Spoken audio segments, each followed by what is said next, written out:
Well, hey family, this is Darlene. Wanted to come real quick and remind you that tomorrow is the day that we begin the reading for First Chronicles 4:10, the reading of Jabez. And I'm sure somebody had a question. Well, Darlene, why First Chronicle 4:10? Good question. Let me tell you why I like First Chronicles 4:10. First of all, because of Jabez and who Jabez was. Jabez was a principled man. He was a moral man. He was a man of high standard and righteousness. And how do I know that? Because the Bible says that he was more honorable than his brothers, right? He was more honorable than his brothers.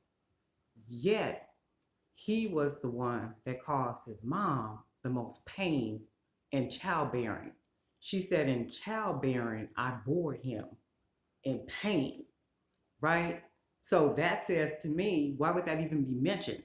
It's mentioned because chances are he was the most painful for her to birth, right? And yet he was more honorable than his brothers. Not only was he more honorable than his brothers, watch this, he was smart. And I'm going to show you how I know Jabez was smart because he asked God for four things. He asked God for his blessings, he asked God to enlarge his territory, he asked God to protect him, and then he asked God for his hand up on him, right? The scripture says that Jabez was more honorable than his brothers.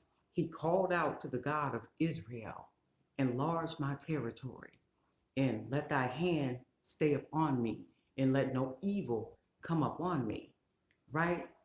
And the scripture tells me that God granted him his request. So when you think about it, he was more honorable, he was smart, he understood that he could summon God for his blessings, right? He can summon God for his blessings. We can ask God for his blessings on our lives. That is one of the reasons why I read that scripture, and I read it often, 30 days at a time, every morning, first thing in the morning, uh, because he was all those things. And he understood that he knew from which all blessings flowed, for every good thing cometh down from above. Jabez knew that, right? So for me, when I read it and I internalize it, that is who I want to be in Christ. Smart enough and wise enough to understand that God is the Alpha and the Omega. He's the beginning, He's the end, He's our blessings, He's our protection. He can enlarge our territory. He can remove all evil, right?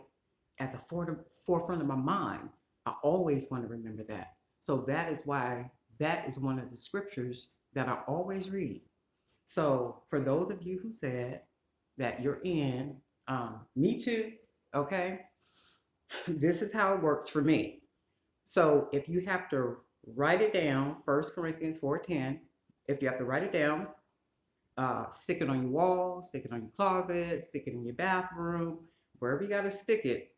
So what you want to do is that is the first thing that you want to consume in the morning, right? Right? Well, why is that, Darlene? Just like you do food, you feed the flesh. So the first thing you want to do in the morning is you want to feed the Holy Spirit. You want to let him know that you acknowledge him. You know that he is there. And you are paying attention to him by way of feeding him what he so desires. And that's the word of God. So the first thing in the morning, you want to read the scripture, First Chronicles 4:10. And you want to read it every morning for 30 days, right? And I guarantee you, you will see the blessings flow throughout your life. right? So when you're reading it, you're not just reading it just to read it. You're reading it to internalize it so that you can feed him who lives in you, right? You want him who lives in you to understand that you know he's there and something is required for him to stay healthy, for him to stay whole, for him to stay light, for him to stay love inside of you. And the only way that's going to happen is by way of the word. We got to consume the word continually. Eat it, drink it, eat it, drink it every day of your life. If you don't, you'll begin to see a fruit that you don't want to see, right? And for me, I always want to produce the fruit of the Spirit, the Holy Spirit, love, joy, peace, long suffering. And not only that, I always want to be able to hear him whenever he has something to say to me, right? But October the 20th is the day that we start the reading. I'm glad you guys are joining me. So just enjoy. Got more stuff coming, got more tools I'm gonna upload and all that good stuff, right? And what do we always say? Make all your creations catalog worthy. We'll talk soon.